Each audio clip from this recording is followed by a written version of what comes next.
Just a quick reminder that each episode could contain some spoilers, so watch with discretion. Sit back and enjoy the show. Well, welcome to the Gamers Advocate. Who are we? Well, although we call ourselves the Gamers Advocate, we realize that if you get like 1,000 gamers in a room, you'll probably get 1,000 different opinions about any one game, of course. But from the voice acting, the graphic designers, coders, writers, and producers, we respect all the creators of these games and the activity behind them. So we discuss topics within games that we find important and simply advocate on behalf or against some of those issues.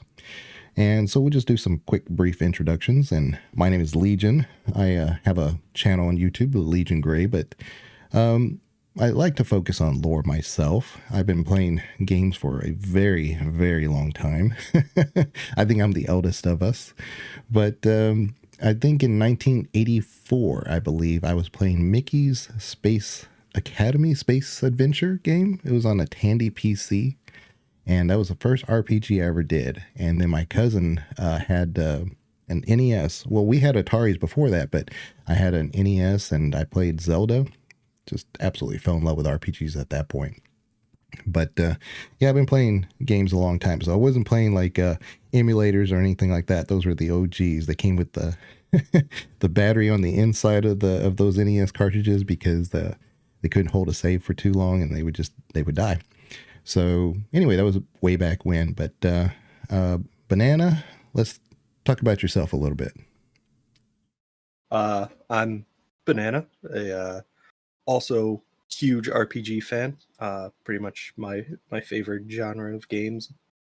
I think my first was probably Final Fantasy VII, and branched out from there.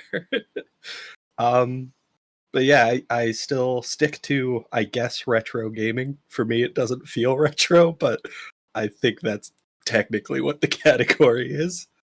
And I usually find something to complain about. You also have your own Twitch channel, Banana Hammock Republic, actually. I do. It's very inactive, but it exists. Banana is well loved among the community. He's got a really great following. So, what about yourself, Com? Let's talk about yourself a little bit. Yeah, so you'll find me as well as AMKomnenos, and you'll find I've got a Twitch channel under the same name. Much like Banana, it's incredibly inactive at the moment, but it does go through the occasional spurt of activity, typically when some sort of new Soulsborne game does get released.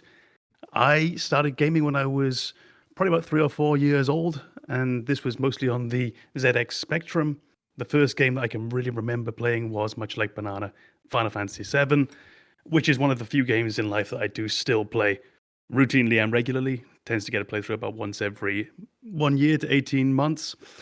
I've got a big black spot in my gaming history where I didn't game at all between about 2012 and 2019.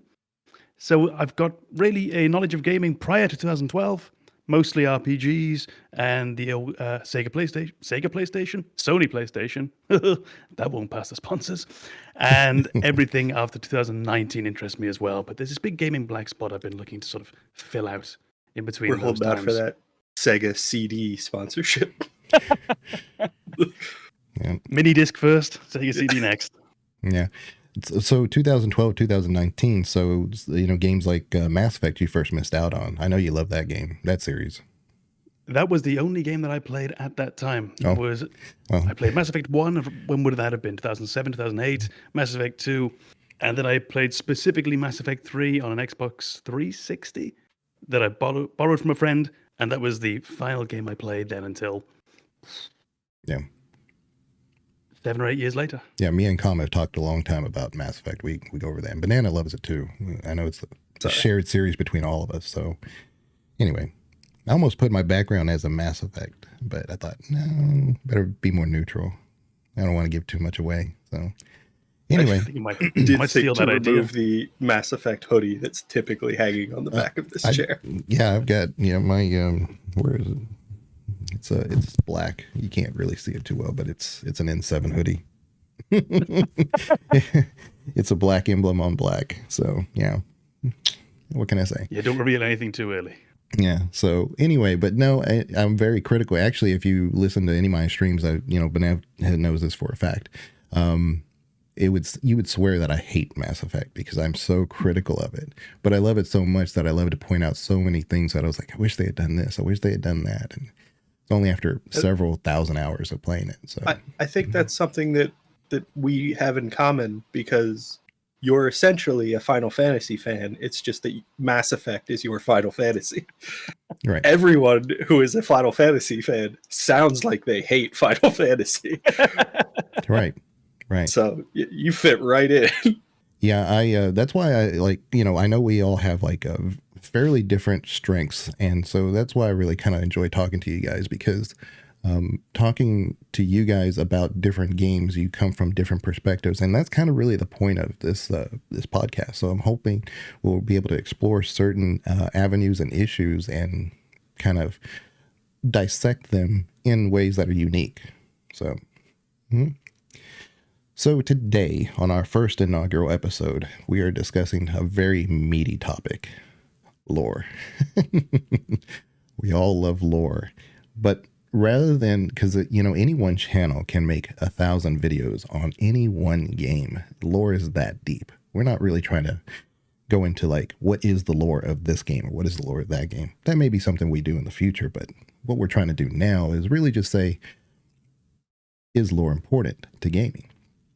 Because there are certain games out there that seem to really rely on the lore in order for it to create a series. That's why they spend so much time laying a foundation on certain things. And there are other games that have kind of stumbled into their lore. But really, I wanted to kind of put out the question is, what is lore really important to games? And that may sound like a simple answer in some cases. But, I took out some examples, kind of like... I'm not going to like spend too much time on it, but games like Tetris, even a game that is very simple, rudimentary, the initial, because I still have all my game inserts, and one of them has the Tetris one, and it actually names the blocks.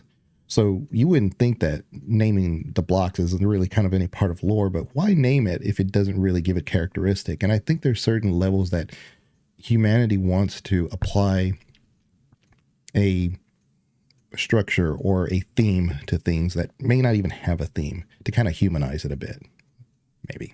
I think that's fair. I think there's a kind of a psychological element where, especially kind of as kids, we project almost a personality onto inanimate objects, onto things that will play a role in our life. And if you're playing a game for hundreds of hours, you're going to feel a connection to content in that game, even if it's just groups of 4 blocks.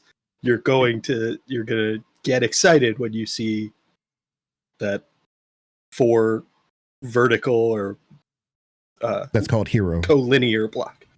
I don't actually know what the name is, but he's called Hero. Right. I did remember it was something along those lines of, this is the good one. Yeah.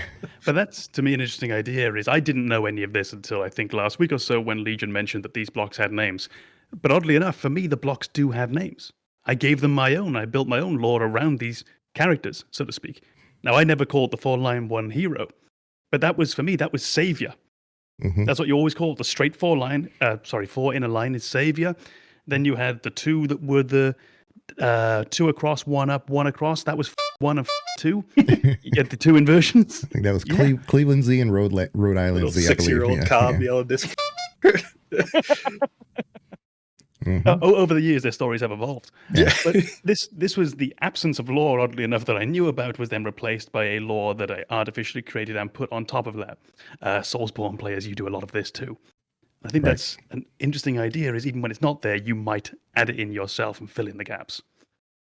And I think there were developers in that time who recognized the importance of lore, but also didn't commit to a lore of their own and let players kind of piece it together.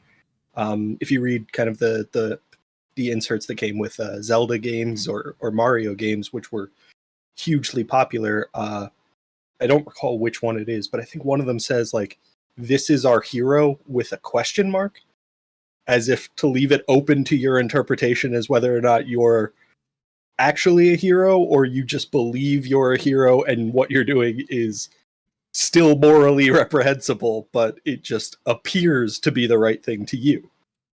The complete speculation on my part, but you could almost imagine that the developers of, was the game Braid? Quite a few years ago, 10, 15 years ago, it was almost a Mario-style clone, but I don't feel too bad spoiling a game this old. You were essentially a sex pest, as I understand, chasing down this princess across the globe.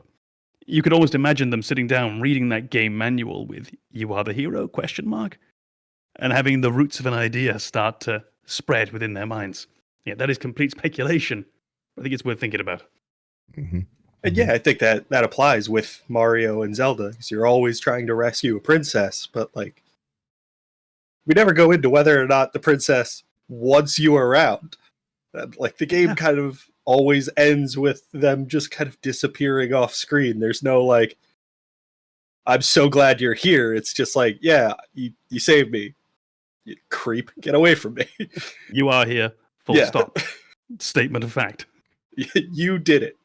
Mm-hmm. And that is a phrase that you could read in very different ways, isn't it? It's that you did it. Oh, you did it. Yeah. There's quite a few ways you could actually have that come across. I feel like I'd like to dive a bit more now. That's the very, very unpopular Zelda games on the Philips CDI. There's definitely a scene where Link asks Zelda for a kiss, and then she says no, and he just follows it up with "I did it," and then the game ends. And it's very clearly like, we've been kind of projecting a romantic relationship between these two, and it's not confirmed in this game at all. Well, even in Zelda 2, where you're going around like villages, and that really, I loved Zelda 2. I didn't like the overland mapping, but nobody liked that. But that's a different story entirely. But you're supposedly the hero of Hyrule, but you go into different houses, and it's like, what are you doing here? Yeah, there's a lot of issues with the way Zelda 2 progression works. It's a lot of just break into people's houses and hope you find something useful, or talk to everybody in a town, and some of them don't want you around. Yeah, and you were talking about the inserts too for the Zelda, and that's, I totally remember that, because I remember flipping through that. I was like, what is all? And then you would read things like Nintendo Power magazine that even gave you a little bit more information. I was like, I don't remember hearing about any of this in the game necessarily, but it's their writers were creating a lore that, didn't exist in the game. So, and I think the first issue of Nintendo Power came around the time of Zelda 2. So the first Legend of Zelda game, Link doesn't even have a name. You're just a hero. And then the Adventure of Link comes out, and he's Link suddenly, and they're starting to build a lore. And it's supplemented by Nintendo Power. And honestly, I don't know if it's possible to play that game without Nintendo Power or a walkthrough. I'm fascinated by that idea of there being essentially lore in the or not accompanying magazine, but in an entirely separate medium. Something that we would critique quite heavily today when companies do this. I can think of a major series that I'm a big fan of, Final Fantasy right now. The Final Fantasy VII Remake, you do have other media going along with it. You've got the mobile game, which occasionally is producing parts of story within the mobile game. And we would look down upon that quite heavily. And yet we talk about this from the past, the lore essentially being unveiled in a magazine in a very different time. In a very, very different time.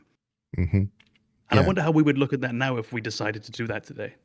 It seems like we keep coming back to Nintendo. Nintendo has done this quite a bit, because I know with Metroid had a very loose lore, and I loved Metroid. Metroid is definitely, as much as I love Zelda, Metroid is 10 times more on my list.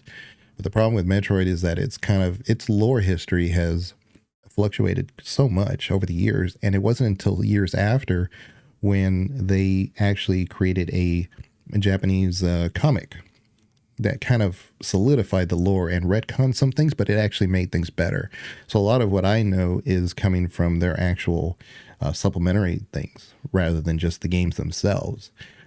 So a lot of times when I've gone on stream and I talk about, there are these bird people that raise Samus and stuff, I'm like, what are you talking about? Like, it's there. You just have to dig deep into it. And it's one of those that I kind of wanted to go into first with what you mentioned before with the Souls thing, because there's a lot of lore within the Souls games, specifically Dark Souls, and we can go into, you know, Bloodborne and Elden Ring if you want to, but they're all kind of structured very similarly in that the lore exists there, but it seems to be a little bit more flexible in within the mind's eye of the player.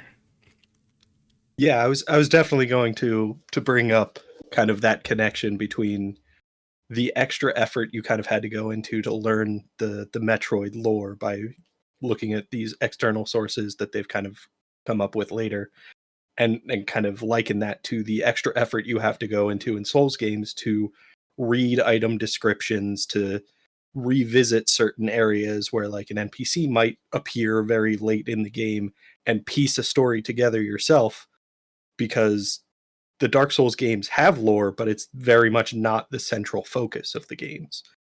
But it's there if you want to put that extra effort in and piece together the lore for yourself. I always found it's a strange kind of game. If you think of something more like, yeah, Dark Souls, Bloodborne, rather than Elden Ring, which has the open world, which is going to change things up slightly, the narrative in Dark Souls 3 is extremely simple. The narrative in Elden Ring, the actual direct story narrative, is incredibly simple. We need you to get from point A to point C via a whole bunch of ancillary point Bs, essentially knocking off bosses on the way to kill the boss at the end. It's incredibly simple. And there have been times when I'm thinking, particularly Dark Souls 3, when I finished the game and then I had to go online and have someone tell me what the world actually was, what the story was. I had to go online and have Vati Video on YouTube explain it all to me, because it is buried away in item descriptions. It's buried away in context clues when you're looking around the architecture within the world itself. And the lore in that world does a lot of heavy lifting to almost make a story where you don't really have one that was put in place by And the writers. I think that gets to the heart of the question. Do you need lore in games? Dark Souls could have been an incredibly solid game, very popular, with no lore whatsoever. It's very much about the gameplay that I think brings Dark Souls appeal to most people. I think adding lore to the game makes it a much more complete game and gives people the opportunity to find other ways to enjoy Dark Souls other than just beating the game. So I don't know that you need it to make a successful game, but I think it's pretty clearly shown that adding it, assuming you do a decent job with the lore, can only improve your game. If you add lore that doesn't make any sense, I'm looking at you, Star Wars. it might get in the way, but I think giving players the ability to connect with a game in terms of gameplay and then also connect with a game in terms of this world building and this story behind the scenes that might not be evident through gameplay just creates a much more complete game. I wonder if you could almost maybe imagine that there were sort of three pillars. And imagine each one of these pillars was worth 10 points. Okay, so if you do 10 points in all of these three pillars, you make 30 points. So let's imagine that you've got one pillar and that pillar is story. You've got one pillar and that pillar is called lore, and you've got the third pillar called gameplay. A game has to do something good in all of these. So if you've got a 10 in gameplay, you've got a 4 in lore, you've got 2 in story. I'm kind of thinking along the lines of Souls right now, honestly. That's 16 out of 30 overall. That's not bad. That's not bad. You need something out of those three that's going to pull you up. And then you might find a truly great game where you have outstanding gameplay, outstanding story, and outstanding lore, and that's going to be well up and above all of the others. Yeah, and I think where you prioritize those is a matter of taste. Like my favorite game, I would say gameplay wise gets old very quickly. I'm a huge Final Fantasy Tactics fan, and the tactical gameplay is done very well, but it gets very repetitive. You're doing the same thing in every piece of combat, but the lore and the story is so engaging that I've gone back and played a repetitive game 25 times over the course of my life.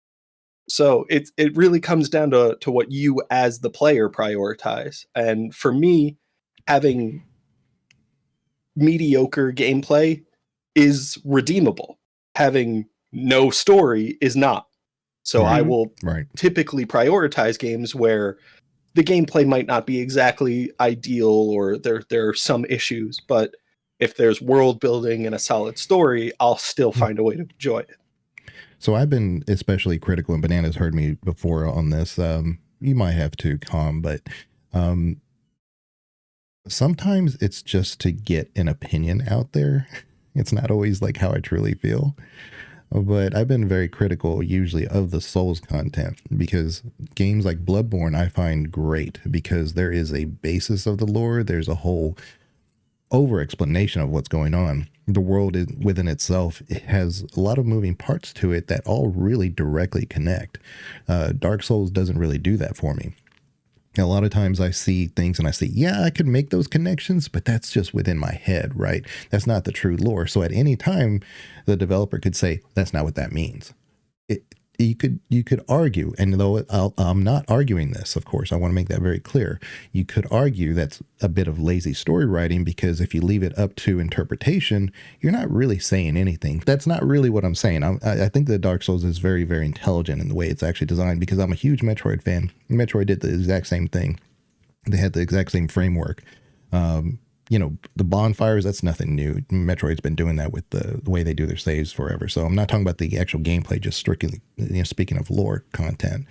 But I do think that the Souls games themselves tend to leave themselves so open that there almost is no interpretation, which is not the same thing as actually defining the world. Because I know there's a world, the world of fire not the world of fire, the time of fire. And whether it actually comes through or not, it's kind of like, what ending do you kind of think is going to be the ideal ending? That's entirely up to you, and that's perfectly fine. But to say what actually is going to happen, well, then you have to wait for Dark Souls 4. I don't know. Mm-hmm. Yeah. Well, this is one of the common criticisms that you'll find amongst the community of Dark Souls or Soulsborne games as a general rule, is you can occasionally get the feeling that we're doing the work of putting a story on this almost for the developer, which is almost certainly not true, because we are doing a lot of work with what they've then put down for us. They've put the seeds down for us, and it's up to us to go and then decipher them, put them together, and find our own interpretations. And there's a reason that most of the larger lore hunters that you might find on YouTube or on other platforms come up with very, very similar conclusions to what the lore of the world is, to what the story of what's going on is. But you will find people saying that, yeah, we're doing a lot of the developers' work, putting a story on top of an outline at best that they've put in place for us. And particularly Elden Ring, I remember prior to the DLC, which I haven't played yet, this is early days. Prior to the DLC, I remember a bunch of YouTube lore creators saying things along the lines of, we don't know what's happening. We don't know, because there's not enough for us to go with. And I wonder if that's changed now with the release of the DLC, actually, and what that will have done to questions that we thought we had resolved about the game, and what repercussions that's going to have for those. Yeah, I think that's something you'll notice with a lot of games that kind of leave an open element. And I think one of the games that I think Legion and I have a great fondness for is the original Baldur's Gate games. And Baldur's Gate does a great job of telling a story, but you can customize your character, which means your story experience will be very different from every other player. And Baldur's Gate has a canon story. I don't care for it. I like my version of the story over the version that I'm told is the correct version. And I think for games like Baldur's Gate, leaving that open element and kind of fixating on canon points of the story is a better solution than saying, this is our canon hero. I believe his name's Abdel or something like that. And he's, a human fighter, and he's super boring. And I'm sure if I really dig into it, there's a personality there, and he has his own wants and goals and everything. But like, that's the appeal of Baldur's Gate for me, is creating the character and kind of projecting my own thoughts, my own goals, my own aspirations onto that character, and then playing through the story that way. And then going back and creating a whole new character with different wants, different goals, different priorities. and experiencing the story again. So I think there's an element of value to leave it open-ended in certain points, but the victory over Saravak is a fixed point that every character will experience, regardless of how you build the character. And I think that's a lot of why I continuously go back to Baldur's Gate, because it was a very well done series, and then they established a canon version of it, and I just have to ignore that in order to continue my enjoyment. Well, to alleviate some of that, or to hinder, I don't really know. I'm just going to say it. But the novels that came out for Baldur's Gate back in the day, the author didn't know anything about the game. So they're not canon. So even though they do reference it, it's not really a canon information. He really truly didn't know anything about these characters. And so they kind of, they were real hush hush about it. But a lot of it back then, they didn't really know if the game was going to, blow up or not. They just said, hey, look, let's make a fan fiction side of it. And they just like their artists that the voice actress that they got, or the voice actors, a lot of them like Jennifer Hale and things like that, they pulled from way back when, just because they were like, well, not Jennifer Hale per se, but I'm going way off the left field here. But many of the actors that we know, like Mark Meir and stuff, were part of a voice acting troupe, or not voice, but they were a part of an acting troupe in that area. And they just kind of pulled them in and had them do some voice lines, and they went on to be like Shepard, right? So they stayed with BioWare from way back when, but this was all kind of like really organic way back when. So including the novel. So there's nothing really canon per se about those novels. Because my sons have read them, I've read them. They don't make any sense. You're right, Banana. Yeah. I didn't actually know those novels existed. Mm-hmm. They don't. Right. What novels? There was a similar point, same feel point that I was going to come back to, actually. And it's about a game that I would go back to very, very often. And there's a loose little bit of the lore which I think is quite open to interpretation, which I always find quite endearing. And I always like looking into it each time I'm playing, even though there's nothing left to find at this point.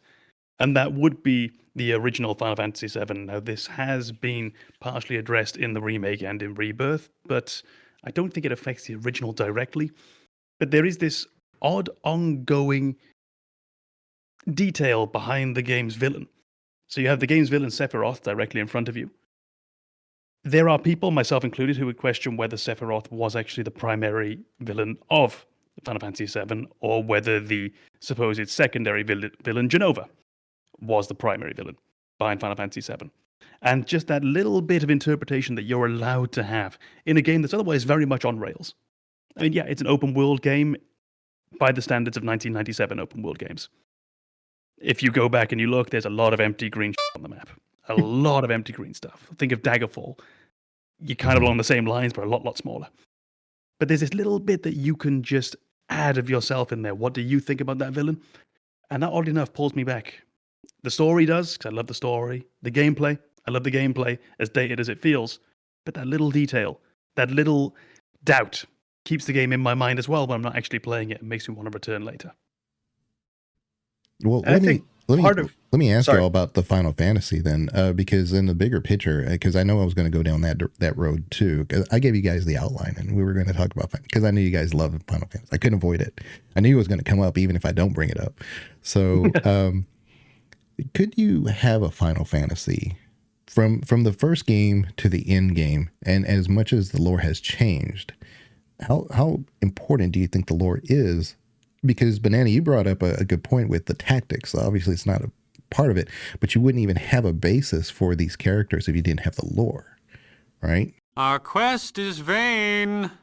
So I think with a lot of the Final Fantasy games, going back to the originals, you'll see there's not really a lot of lore.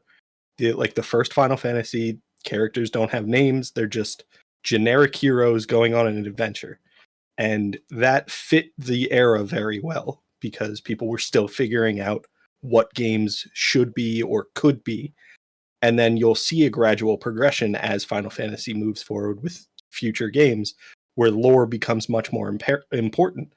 And I think the developers recognize that, and you'll see the games where the lore becomes very beloved by fans, they get spin-offs and sequels. So like Final Fantasy VII has half a dozen games associated with that lore at this point. Final Fantasy X got a sequel. It's terrible, but it exists. And then you'll have their progression into MMOs where it's very much focus on just what it feels like to exist in a Final Fantasy world, which is, I think, what a lot of players really appreciate. And I think this kind of goes back to a point I tried to make earlier, where it's kind of a matter of priority, where initially Squaresoft, Square Enix, whatever they were at the time, wanted to create an adventure game. And that's what they did, and it was very much appreciated. And then they started to kind of prioritize lore, and it fit with their fans who appreciated that lore development. And so you end up with games that are incredibly well built and developed. And you'll have games like Tactics, which is set in Ivalice, and then Final Fantasy XII, which was released much later, set in the same era. And there's that kind of inherent appreciation of like the callback to something you had previously experienced. Now you get to dig into it a little bit more. And I think Squaresoft, Square Enix, whatever they are anymore, recognize that kind of inherent value where they saw their player base appreciate the world building that they had done. And I don't want to call it fan service because, you know, it's just good business. They returned to those things that their fans really loved and gave them the opportunity to keep digging. And so I think Final Fantasy is kind of a series where the developers inherently recognize the value of lore and how it creates a more intense connection between your player and the game. I think that's the important part, is what Banana just really hit on towards the end. The idea that this takes you essentially from a simple connection with a game that you might have, that you play through one time and you're one and done, and the connection that you build that's more with your heart and your soul towards a game, and that comes from the world building and the lore. Now, with Final Fantasy, I'm not sure how truly important the lore is to the vast majority of people who are ever going to play the games. Because generally what Final Fantasy is built on is a good solid foundation. If we go from 6 onwards, you could do 5 and 4 onwards as well, is you've got a great narrative, interesting characters, and good gameplay. And constantly evolving gameplay too. 7 doesn't play like 8, which doesn't play like 9, which doesn't play like 10, which doesn't play like 12, which doesn't play like 14, and so on and so forth. They will always try something new. Say what you will about that company, they will try something new. Always. They're not afraid to take that risk. But I think really what most people are going to play it for once is they're going to play it for the story and the gameplay. But then that lore is there. And for those of us who then go on and become true fans, and maybe it's the lore that turns us onto it. Maybe it's just the fact that we're playing through the game for a second time because the gameplay was so good, and we start seeing details that we didn't see the first time round. I think that's what lore really does. It takes you from a simple, or it can take you from a game that you're attached to just because you like the gameplay, but to one that really appeals to you and gets into your soul. And you see that outside of video gaming too. You see it with The Lord of the Rings, for example. You see it with The Song of Ice and Fire if you look at books. You actually have people who take more joy almost from the discussions about the world than they do with engaging directly with the media itself, or with the medium itself. Yeah, I think you pointed out something that's very important to note, is that the story of a game is hugely important for your first playthrough. If you go to replay a game, you already know the story. You know how it ends. The lore is kind of the added benefit you get by replaying. So you'll play through a story, and having played through it already, you can appreciate elements of the game that you wouldn't have recognized the first time. And this kind of world building and lore development is where you find elements of the game that are continuously engaging, that give you a reason to come back and play through a story you already know, and go over gameplay that you've already experienced. And it really gives you the opportunity to appreciate a game that you've already beaten, but kind of give you that feeling that it's not complete yet. You have to keep going. Oddly enough, I was about to say that almost the lore is the cherry on the cake, if you will, but I think it's not. It's the other way around. The story in that first time playthrough, that's just the cherry, and that's where you start. And then afterwards, there's this whole lore cake beneath it that you've got to dive into. The story is going to give you your 30 hours with the game, or whatever it might be, and then that lore and that world is going to give you the hundreds of hours, possibly into the thousands, as we all know, that you might put into some of these games. And it comes from, it comes from the world, it comes from the lore, rather than that first time narrative or the gameplay. And I think that kind of ties into a game development idea that people really appreciate. And I mean, you could see it as early as, Super Mario Brothers, and that is secrets or Easter eggs within a game that kind of ties directly into lore. So like if we go back to Final Fantasy VII, which Tom and I have played dozens of times at this point, Whoa. you can you can enjoy that game and not experience everything in your first playthrough. It's not until you dig into it and go exploring in areas that the game doesn't force you to go to. It doesn't even really tell you about. You want to go back to Gungaga with Tifa and Aerith, knowing that they have a connection to someone there. And when you bring them in your party, they talk to Zack's parents, and you get to see that backstory that you wouldn't have gotten on a blind playthrough unless you just happen to have them in your party. And I think that's kind of where game design and lore mesh together to create like an encouragement for game developers to build lore, is to say, yeah, you can have the gameplay experience, you can have the story, and we'll do what we can with that. But if you really want to appreciate everything the game has to offer, we have to provide you with some benefit for going off the beaten path and digging into it more. And I think Final Fantasy VII and all of the Final Fantasy games, to an extent, really do that very well, where there are optional kind of side quests or directions that you can go to learn more about the world and to get a more complete experience from the game that you could have beaten already. I think that's, oddly enough, I can think of 3 of those moments off the top of my head from Final Fantasy VII. These were all moments that I probably didn't even see on the second playthrough. Because when I was playing this game, I was 9, 10 years old for the first time. And my second playthrough, I was probably only doing because it was the only video game I owned. So I just played the narrative again, just go through. Maybe the 5th playthrough, 6th playthrough, when all of a sudden I accidentally took the submarine one way and I found Lucretia's cave. All of a sudden I accidentally went back to Nibelheim and went to the Shinra Mansion basement and got that narrative again of Zack and Cloud in the tanks. And then Gongaga.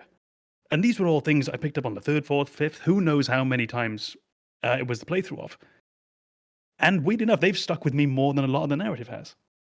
This little extra special thing that I felt I'd been rewarded for not even going and looking for directly, but for stumbling across by myself. And I think specifically with Final Fantasy VII, just the character of Zack almost doesn't exist in a straight playthrough. But you can get Zack's almost complete story if you put the effort in. Yeah. You might need to follow a walkthrough because it's not super obvious, but it's there. And I think that is enough to say that, like, this character that is ancillary to the story and doesn't really develop it much on your first playthrough does play a significant role in the backstory that leads to all of the events that you experience. So they recognized immediately, like, why build a character and then not develop them? And so they do develop Zack's character. You have to put in extra effort to experience all of it, but it's there. And that's the important part. The part that it's included in the game, and it's not, go look it up, we'll write a book later, or we'll make a comic, and then we can, flesh out the story a little more. It's, they wanted to create a complete world and recognize that every character in that world has their own story. And it might not directly affect you, but it does kind of affect you. I think that's really the perfect summation of it, is the idea that you have this character and they don't really affect the story except for 30 seconds, 60 seconds, directly the narrative when you're in the live stream. That's it. But they do affect the world. And they are essentially a trigger for almost everything that takes place that you don't need to know about. But if you do, it really enhances your, or will likely enhance your appreciation of the game itself. And that's the beauty of it being the lore. Yeah. I think there was something certain organic that happened with all those games back then that, obviously have become very beloved and replayed over and over and critiqued over and over. That doesn't happen nowadays because it's really hard to come up with an IP nowadays and hit all those things that the old games did successfully. Because back then, I do believe that they focused on gameplay first and foremost. Graphics were just what they were. You only had what you could make back then, obviously. So if it was a pixelated game, it was a pixelated game, whatever. But gameplay always came first. And then when you add certain things like what you mentioned before, Banana, with the Easter eggs, well, okay, so why does that exist? You can't have an Easter egg if it doesn't actually exist in this universe, and you have to start tying those things together and saying, that's inadvertent lore. And so now you are world building, even though it's an Easter egg. And it's really interesting that you brought that up because I find that quite often in all those older games. Samus. I keep coming back to Metroid because I love Metroid so much. Samus. Don't worry, we're going to keep coming back to Final Fantasy. You're good. I've already got more Final Fantasy in the chamber, so go ahead. Samus, of course, we don't even know that that's a female protagonist unless you play it at a certain speed to in-game. And so it's one of those, it was an Easter egg, but why is Samus a female? Right? There's all these things, and they never, answer those questions in the original games, of course, but it's there and it exists. And so when you unlock certain things within the world, you have to be consistent with that world. And now you can build upon that. So now my point here is that with developers nowadays, I think it actually is very difficult to put tons of millions of dollars into a new IP and say, we're going to do it just like Final Fantasy did it. We're going to do it just like Dragon Age did it, or Souls, any Souls game, and how they did. We're just going to hopefully copy paste with what was successful to them. And I think what was different was that, of course, they had a basis of that didn't come from that angle. I think they came from gameplay first, and then they built lore with it. They kind of wove it in. But I think lore is incredibly important for a lot of these games that we're talking about. You also find games where the lore is, you wouldn't expect it to be important, but it can just provide a lot of color, a lot of flavor. And it might be an odd choice, but I'm thinking of Helldivers right now. If you played it, there's just one little detail that I really like. So you start the game, you create your character, you go through training, you drop onto a planet, you end the mission, and we'll move on and we'll start playing again. Now, I've created my guy, I've chosen what armor he's going to have, and then all of a sudden, I drop into a planet. My guy sounds like a complete fucking rookie. He's screaming, he's shouting, he's panicking. He drops in, I kill some bugs, I kill some robots, all of a sudden I'm dead. It's a shame. A few moments later, I'm dropped back in, let's go, respawn, and all of a sudden now my guy is a girl. Why have they changed the voice? And it's because your guy's dead. In that world, they do not give a shit what happens to you. You are cannon fodder, you are meat for the grinder.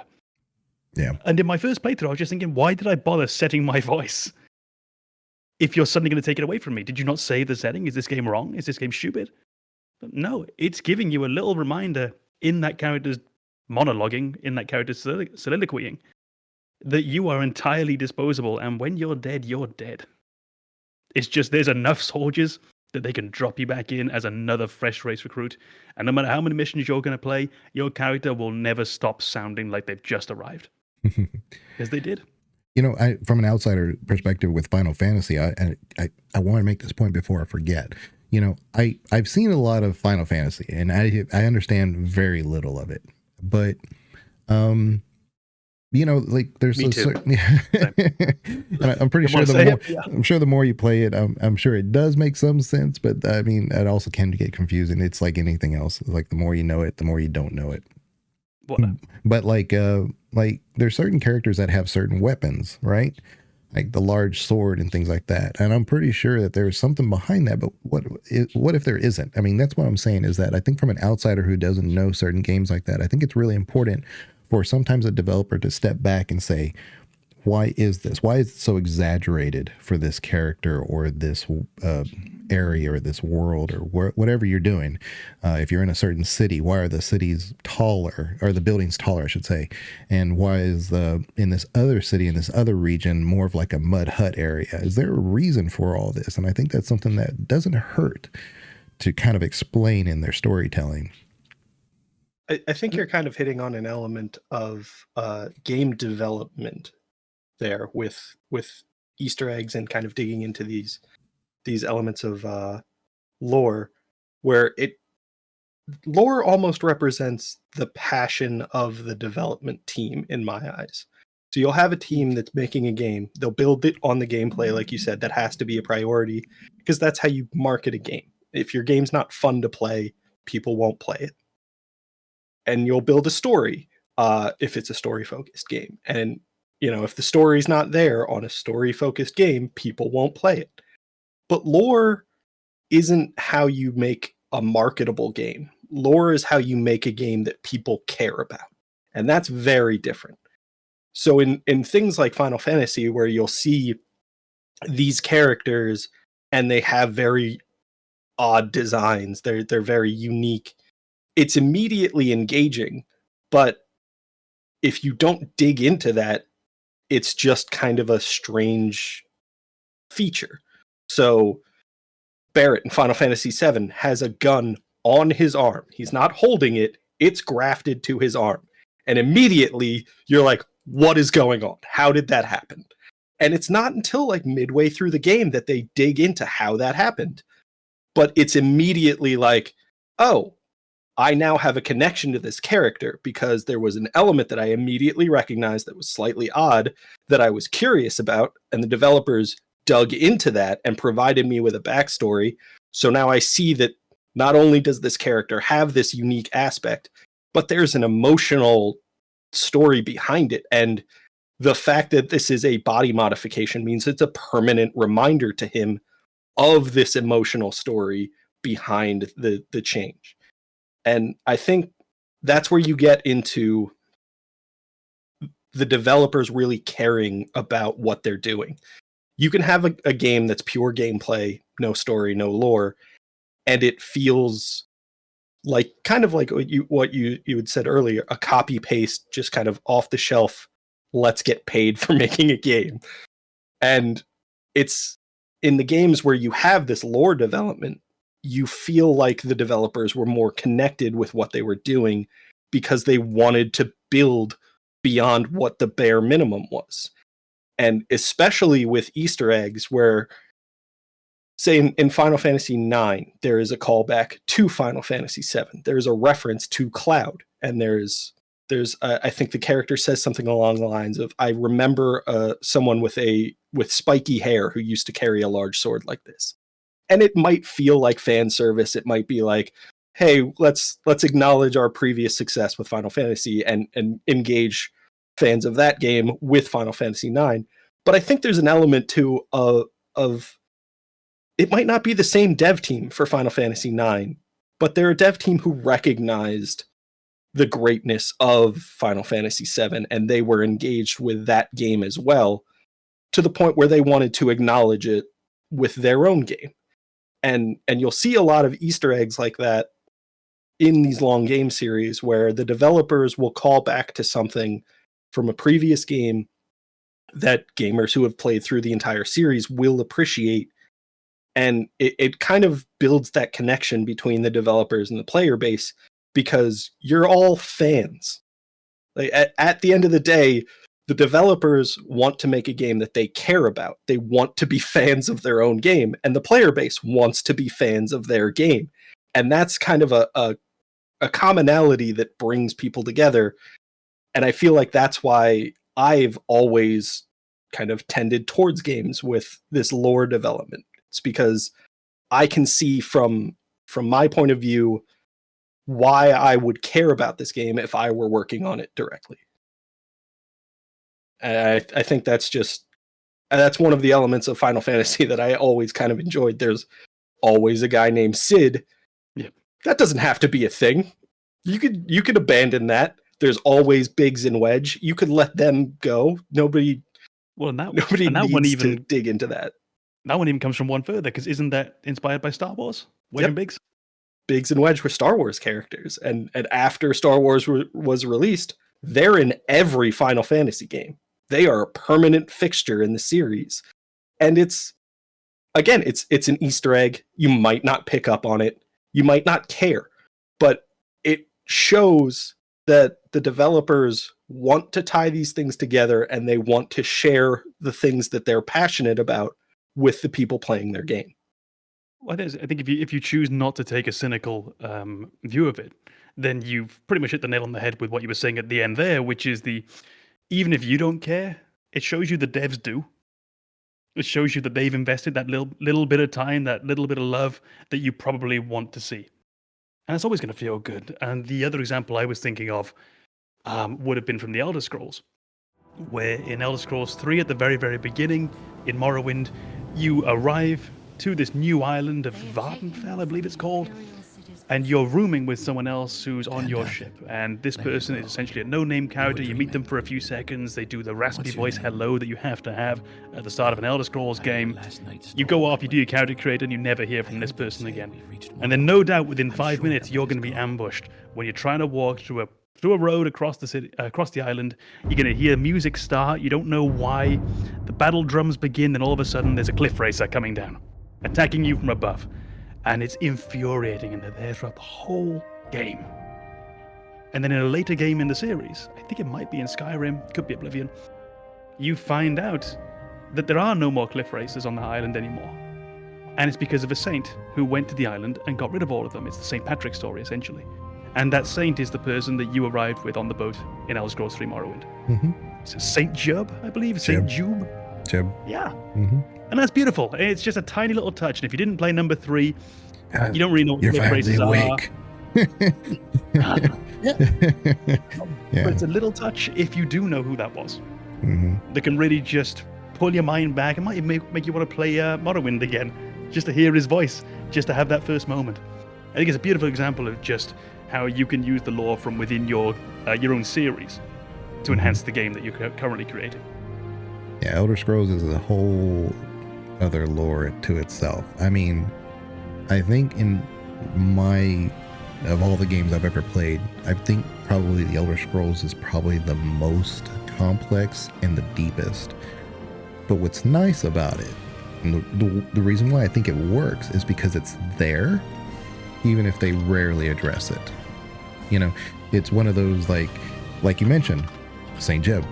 You know, he's out there. We know about him, but it's not really a big deal. It's just, it was only important to you. And I know we've talked about that before, Tom, and I know that was really impressive upon you.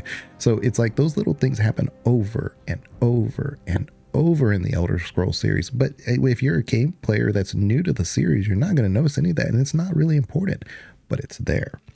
I think that gets to the heart of the question that you're talking about. Is lore necessary for a game? And I think we all recognize that little callback, that story development of a character you don't get to play as, is not necessary. It's purely optional, but it's so very appreciated when they put that effort in, and it shows a connection to the game that you might not get if you're not playing through the series.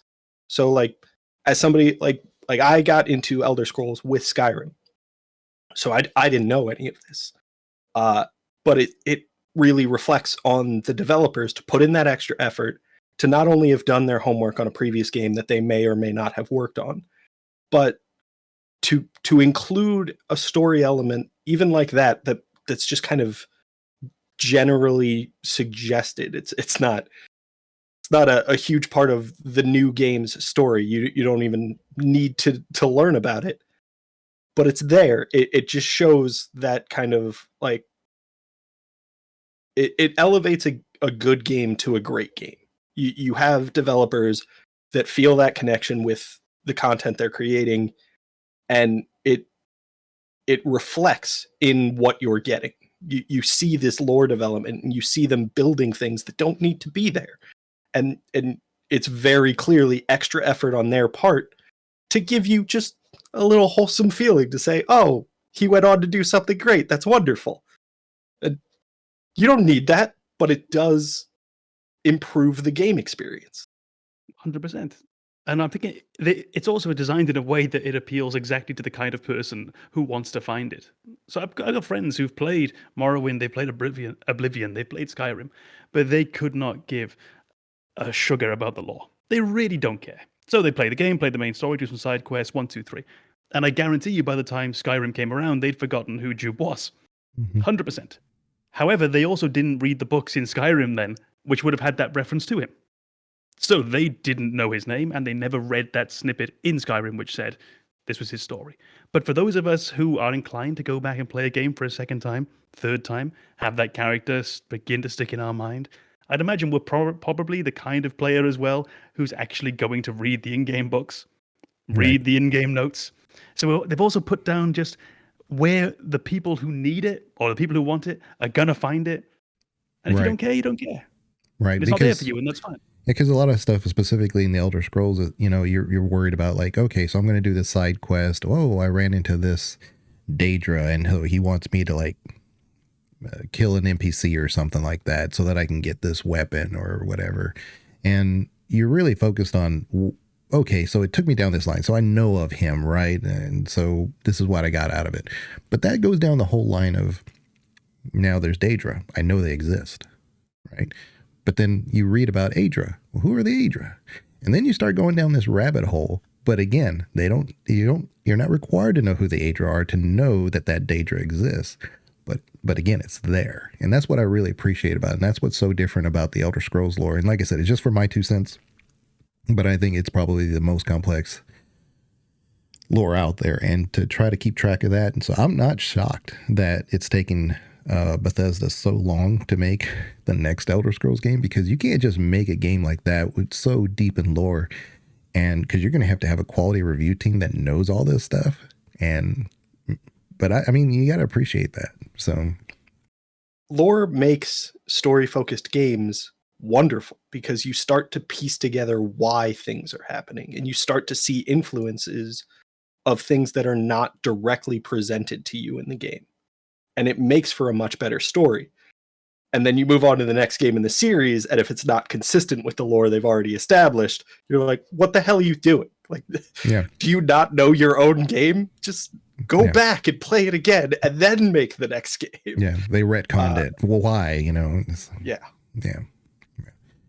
And so I want to kind of transition into another game series, and it's one that I think is somewhat relevant because it's coming up and it's gotten a lot of controversy lately. And I don't know how well you guys know it or not, but I'm speaking of Dragon Age. So Dragon Age, I love. You know, any BioWare game I'm pretty familiar with.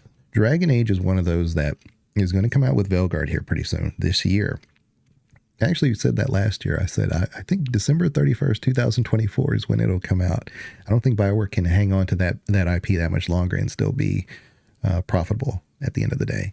And turns out, it's coming out this year, probably maybe late fall. I would guess October 31st or something. That's my guess. We'll see.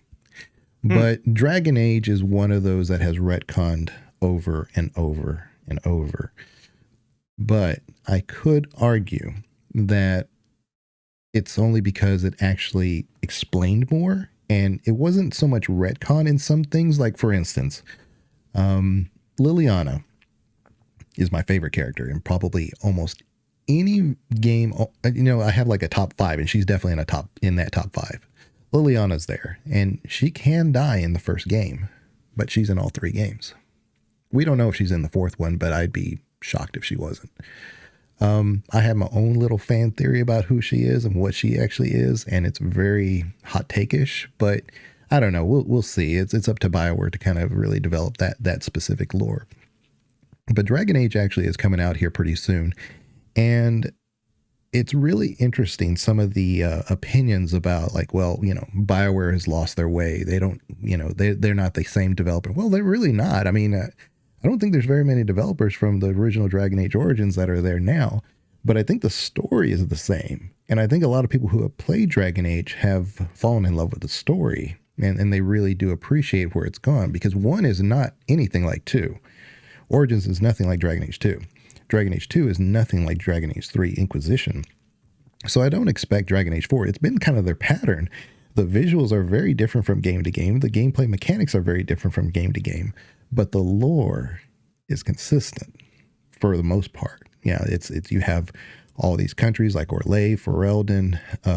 We're going into Tevinter. There's Antiva. I can go on and on and on, but they're consistent. And, you have factions like the Grey Wardens. You have the mages. You have the Antivan Crows. I could go a whole list of them, but they've added a few extras that weren't there before. I'd never heard of them before. So they gave a description of what they are and whatnot. But things like retcon, like they've already said this, so it's not anything that I'm like speculating or anything, but they've already said that one of the characters from Inquisition is going to be a companion that you have, and surprisingly, she is able to learn magic.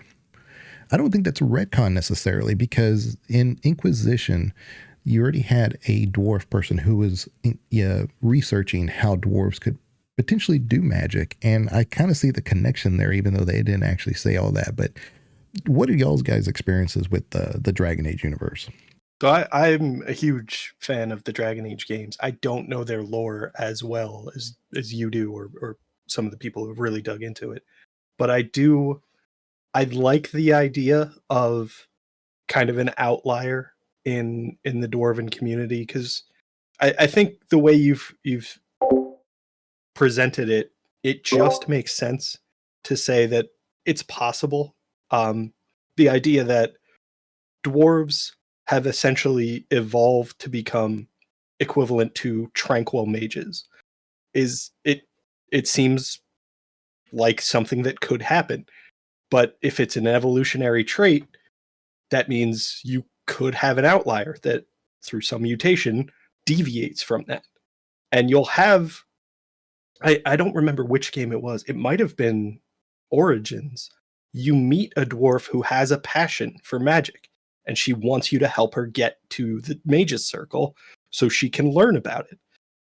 So obviously this kind of evolution to be disconnected from magic doesn't prevent them from having an interest in it, because you have characters that clearly are connected to it in terms of their interest. They may not be able to cast spells in the way that other races are, but that doesn't mean they can't do research. This is kind of the other side of that coin, to say you might have people who don't even recognize their potential and have had the ability to cast magic, but they've grown up in a society where magic is not common. And I think that only makes sense if you look at kind of the way our own species operates, where there are people who are brought up in an environment that doesn't lead them in a specific direction, but they are an outlier and they pursue that on their own. So I think the idea that you encounter, that one dwarf who not only has that deviation where they can connect with magic, but also has a passion for it, it just shows kind of like the inevitable progression, that when you have a population that's just continuing, when you have a group of people that are persisting, you're going to kind of experience everything that they can experience. And they are allowing you to kind of see that outlier and make it part of the game, because I think outliers are kind of the interesting things. They're the exceptions to the rule that make it a little more engaging that the rule exists. Like, it would be very boring if every dwarf were the same. It's these unique ones that stand out. And I think even with Varric, his outlook on a lot of the story elements in Dragon Age 2 and Inquisition is very unique to Varric. He's not consistent with other dwarves. And that's why Varric is a great character, because he's inherently interesting. Yeah, there's often times where Varric, because you bring up a great character, where he and another companion or NPC are having different opinions because they're coming from different backgrounds. That doesn't just happen. You know, a lot of times you could say, hey, look, this is our leader, the Inquisitor or whoever, or Hawk. Like, we got to go with what they say. At the end of the day, no, they have their own opinion and they have a different reason for it. And because they have a different background, they may have, well, been my experience, I've been going into the deep tunnels over and over. And trust me, it's not something you want to just go down there and go do. I mean, we got to, like, you know, they have experience. And so you don't just create that type of story. They have to have a foundational reason for it. And it does exist in all those games. That's what kind of baffles me sometimes. Is like, well, you know, Dragon Age is totally different. I was like, I don't know where you're seeing this, because I do see the connections that they're making. But I don't know. Maybe it's just, again, it's kind of like a person who doesn't play Final Fantasy. I see a new Final Fantasy game. I'm like, oh, what connection does that have with? That doesn't look like anything like the previous games. I'm not going to play it. What who cares what I think? I think honestly, a large part of what we've been talking about with this, the idea of, specifically now with Dragon Age. Now, my Dragon Age experience is quite thin. So I played Dragon Age Origins probably once. No, I've done it twice. I think I've done Inquisition twice. I've never played Dragon Age 2. Now, I know it's quite different, and it began, certainly gameplay-wise, a change in the series. But it wasn't for a reason like that. I just didn't get around to playing it. It was that simple. So the idea that now you're going to have, and you can tell me if I'm dealing with this incorrectly, because I don't know the lore that well. Let's say you exist in a world where dwarves cannot use magic, and now there's one who is going to be. Well, that isn't necessarily retconning in any real sense, as we've said, because perhaps just the world was wrong. Perhaps we were just incorrect. We thought dwarves couldn't use magic. And then by extension, dwarves as a society thought they couldn't use magic. Maybe there is the vast majority are not able to use it for reason X, Y, and Z. But maybe there was always these outliers, 1 in 500, 1 in 1,000, 1 in 10,000, who could potentially have done this. But they never tried, ever, because they were told you can't. But now, you've got this one who happened to, for whatever reason, be more curious than the others. And maybe 1 in every 10,000 dwarves is curious about magic. But that doesn't line up with the 1 in 10,000 who could potentially use it. But maybe now we found that 1 in 10,000 times 10,000. And they are suddenly going to open up those floodgates to enable dwarves to potentially do this. And maybe then you'll see more dwarves being able to do so. And then in the lore, we can say that up until year X in the game, it was thought dwarves couldn't use magic. Now we know that's not true, and certain members of the dwarven population actually can. And the idea, by the way, that Banana mentioned of outliers essentially being more interesting, you know, and you want to play as the outliers? Yeah, 100%. I remember when I was younger, a friend of mine talking about, I think it was Mass Effect, and he was saying, like, you know, but we play as this guy who's got a bit of plot armor, and he's very well protected, and he always does what's right, and he's, depending on how you're playing, and he's always going to be the victor. So, yeah, of course we're playing as him. I want to play as that guy. I don't want to play as fucking Ted, because Ted's dead. You know, I want to play as this outlier. Ted from Helldivers. yeah, exactly. But Shepard and Helldivers, different story. Mm-hmm. Yeah, Jenkins, poor Jenkins. Yeah. Leveled him up as well. Yeah. There is the romance section for Jenkins if you play it right, but not very many people know about it. So I encourage everybody to play Mass Effect 1. It's a very brief romance. Yeah. Quite one-sided as well. Yeah. And it's really interesting that, I know we're not talking about Mass Effect per se, but that is funny how like some industries will pull information from other games, like the Leroy Jenkins thing, which wasn't even directly part of WoW until later. It just became kind of a video meme, and you know, it helped them, you know, promote their stuff, and just became kind of like, you know, gaming culture. And then so of course Mass Effect pulled it in. But is that why Jenkins is named Jenkins? Mm-hmm. Yeah, I've just learned that. I had no idea. Very Lieutenant funny. Jenkins. The first character to die to the Geth and the first character to die to the Flood in the Halo series, both named Jenkins. Yeah, because Jenkins just goes out there, runs out there. You tell him, "Hey, look, stay back," and he's like, "I'm going." He doesn't say it, but I mean, he just runs out there. So yeah. At least he's got chicken. Mm-hmm. But it was a great way to be able to converge some of those ideas, because I mean, a lot of times gamers back then wouldn't know actually what you're saying. Like, why would this guy just go out there and do that? This is his home world. He should know it better. Well, now you gave an explanation, because that's just who he is. Yeah. You know. I think that's one of those elements that blurs the line between fan service and lore. To say, like, we're drawing on real world lore now. Everybody knows Leroy Jenkins at this point. Well, maybe not at the point where that game was released, but we are all familiar with who Leroy Jenkins is. To have that little element included in a game is to say, hey, we're gamers too. Like, we appreciate the same things you do. CD Projekt Red pulls tons of Easter eggs in The Witcher and Cyberpunk. I mean, if you just play Cyberpunk straight through, you may not see everything, but when you start looking for them, or people would like tell you, hey, look, if you do this, it's there. I mean, so they do lore in a very interesting way, because they have a lot of world building, obviously. And, you know, if you don't know, Cyberpunk was a tabletop before it was ever a game. It was, you know, so they got the IP for that.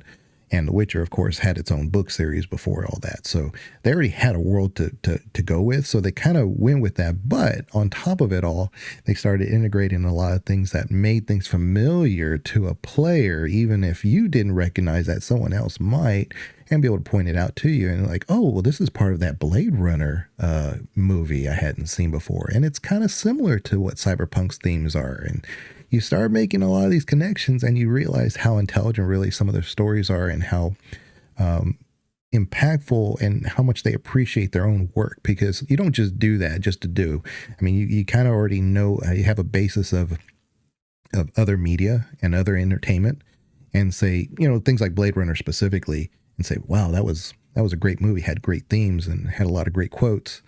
And then you integrate that into your game because you appreciate it that much. And that's something I really appreciate in what they do. But, you know.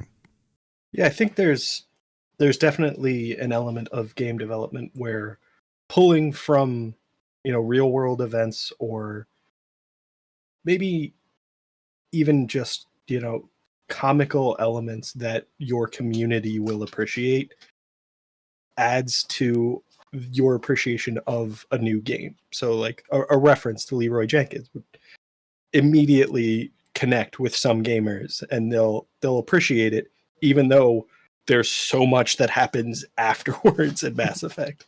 You'll hook somebody immediately. You'll just say like, oh, these people get me, and I'm going to give their game a chance, where I otherwise might have just said like, oh, it's a space shooter, big deal. Now I see that these are people who have an appreciation for what they're doing, and recognize that, you know, there might be elements of this game that are very serious. There are also elements that are going to be humorous, and they're you know, it's a real experience. It's not all one thing all the way throughout. And I think that kind of connects you to a game, because it builds the game as a very realistic experience for a character. You're never going to have a character who's one-dimensional and feel real. And I think that is reflected in the way that the game's story and lore is presented. Is if your character is multi-dimensional, there's usually a reason behind that. And it might just be that, you know, Shepard liked WoW or something along those lines. Obviously, that's not exactly how it played out. But is something as simple as that, is giving your character a little bit of backstory that connects them to something that's not directly shown in your game, makes them a more complete character. And it makes you as a player more connected to them, because you see them as a character and not an empty shell for you to control.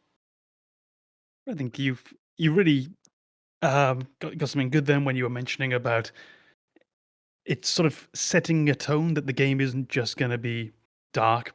You're going to have these moments of light in there as well. And if you can do that in the first 5 minutes, if you go back, to the first 5 minutes of Mass Effect, you do get that. You get a lot of dark, really a lot. And it could be a bit much, but you get those moments of levity. And if you know the Leroy Jenkins joke, then you get this little gag that's in there just for you as well. And it's, like you say, it's more complex. It makes the world seem more balanced. And it's more how life actually is. If you think of like the worst day of your life or the worst week of your life, something like that, even in that worst week of your life, at some point, someone probably told a funny joke. You probably laughed at something. And war is awful, but there will be these little moments when there's not actually anything going on and things are quiet and people are joking and laughing. I think one of the great things about Mass Effect was, oddly enough, the DLC that convinced me for DLC, which was the Citadel DLC. I think that's what it was called, for Mass Effect 3, where essentially you take 4 or 5 hours out from the main game, from the Reapers closing in, about to end civilization, and you go on this goofy sci-fi adventure with your clone who's suddenly trying to take you down. And then you have a party. It's stupid. It's absurd. But some of my very, very favorite memories of Mass Effect are tied directly to the Citadel DLC. And that little moment of Shepard at the end saying the journey was the best. It's fan service to its core. And I love it. And you can't build that if you don't build the first 3 games. You can't have 100%. That DLC. 100%. You have to already care. Mm-hmm. Yeah, can you imagine like starting the party at the beginning of Mass Effect 1 with a bunch of people you don't know, like, hey, and you're goofing off. But, oh yeah, I'm talking about Andromeda. Never mind. So, and like the beginning of Mass Effect, you have those brief moments of levity, although they're kind of almost unintended sometimes. And that happens. And it's, like I said, it's organic sometimes. Like when you first land on the planet and you rescue some researchers from this thing that they locked themselves in. They said, you might want to talk to so-and-so. He's over at the docks and he might have some more information. You find him because he somehow survived the attack because he was sleeping on the job. He's like, I go back there and I take a nap every once in a while. I was not expecting to hear that as an answer why he was back there alive, but that's one of those things that I don't know if they really intended for that to be comedic, but it kind of almost came off that way. But I have always wondered if that was a reference to the Space Quest series. Oh, because the main character of Space Quest in the first game survives the attack because he was sleeping in a broom closet. And then he proceeds to be the hero for 6 games. But this is it. You also trust that these developers are going to be so into their other films, other books, other games, their other media, their other sci-fi, that they may well have done that. Mm-hmm. And I think that's to you. That's a part of it. As game developers, they're likely fans of the gaming industry. And that means that possibility is there. I've never looked into it to confirm because I just like the idea that maybe it is. Yeah. And if it turns out to not be, I'm going to be a little disappointed. So I'll leave the mystery there. And in my own headcanon, that's a reference to Space Quest. That's one of those non-important lore things that you could make the connection and it doesn't hurt anybody. It's when the lore starts like world building and it's like, well, wait a minute. Hold on. Yeah, it's a little Easter egg just for Banana. I'll give you one that's not an Easter egg necessarily that almost I've shown it to a lot of people and a lot of people have longtime players of Mass Effect have missed. But if you look at Saren, at the first time you see him, he's got a Geth arm and he's already has that implant. Basically something's happened to him. And there is a certain lore that goes with Saren, with him and the elusive man. And I'm not going to go into all that, but if you look at it again, he's got a Geth arm. So he's already got a lot of Geth technology combined with Reaper technology. And that's really interesting because now that starts setting a precedent of him being indoctrinated on almost like a tertiary level. But a lot of times people just think, oh, okay, Saren, he's like the big bad. And you find out he's actually not just a big bad. And he's not even the big bad. But again, spoilers, sorry. But you look at that first scene with him and he's got that Geth arm and it says so much and they don't really point it out. You have to like play the game over and over and over to even see the difference. But it's essentially an example of show not tell, but they're barely even showing. at that point. This is we will show you this for you to come back and appreciate later. Mm-hmm. Yeah, I think that's one of those things where it's kind of the mark of a great storyteller to say, I've thought through this story all the way through, and then I've returned to the beginning and looked at the elements of that story that should be there if it progresses the way it does. Yeah. That I probably wouldn't have thought of the first time writing this story. To say that, yeah, the ultimate reveal is that Saren is indoctrinated, or maybe his desires kind of line up with indoctrination. But regardless, there is this element of influence from the Geth and the Reapers that's always there. And you kind of have to decide where the line is for him. But if it's always there, then it's always there. And it has to be reflected the first time you see Saren. Yeah. So obviously there was a starting point, but that starting point is well before the first time you're introduced to him, because he's already taking action to support the Reaper's plan, so that either his connection to the Reapers already exists, or his desire happens to line up with their plan, and that seems a little less likely. Yeah. I think it's very nicely done in that regard as well, because essentially it's foreshadowing, isn't it? It's a very, very quiet form of foreshadowing that you're going to get later when you've seen where this actually goes. But also, they couldn't tell you more than that right now. The only way they could tell you more than that at that point is to full-on exposition dump you. It's the only way. Right. So they just use what tools they have to make it coherent with what happens later, but without actually having to draw your eyes to it or throw a bucket load of information directly at you. But as per policy, I have to also use that same example to criticize the game in saying, well, we did get to see the Geth. We know what they look like. If you put me in front of the council and you're going to berate me and take his side, look at his arm. Look at him. And they didn't bring that up at all, of course. But if it was me writing that story, I'd have been like, yeah, let that be an option.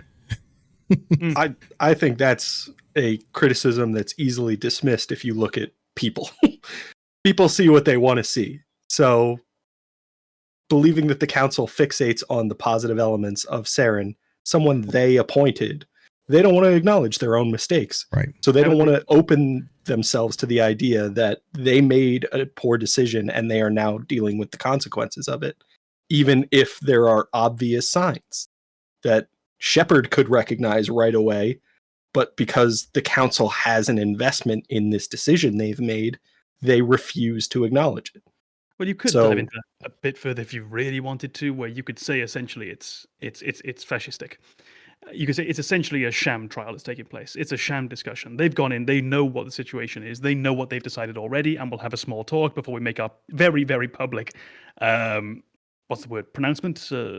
Judgment. Yeah. Statement. Yeah, let's go with that. Yeah. And it would make sense for essentially what Saren is and what Shepard becomes. They are outside of the law. It's a very fascistic idea, the Spectre as a whole. So if you really wanted to, that could be your start into why Mass Effect is essentially just Starship Troopers. Mm-hmm. Yeah, I mean, but I've always looked at it and said, hey, that would only enforce that position of your opinion of the council and maybe a future decision of what to do with them. But it's just, obviously they knew about it because they drew it on the page and they had it in the scene.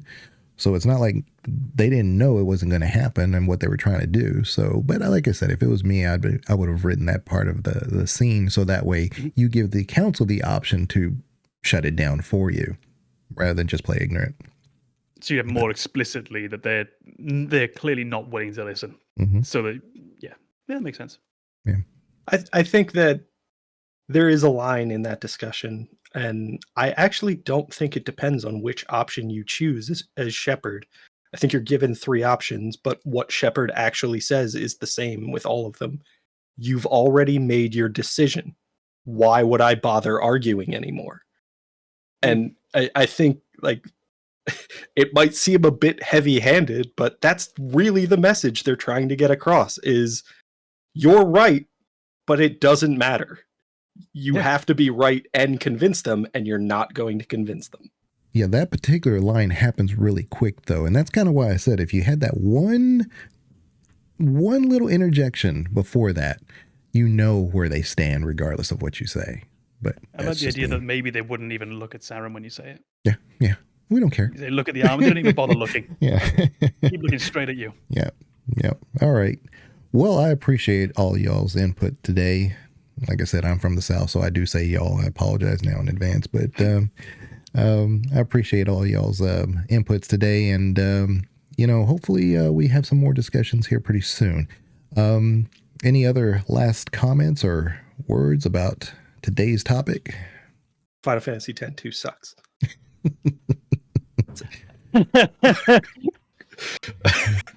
I was going to say Final Fantasy X sucks too, but that's not fair. That's not fair. No, I've just had a lovely time, so thank you very much for setting us I up. really enjoyed this conversation. Thanks for having me. All right. Well, we'll hopefully get everybody. Ooh, I got the dogs barking and everything. So we'll see y'all back soon.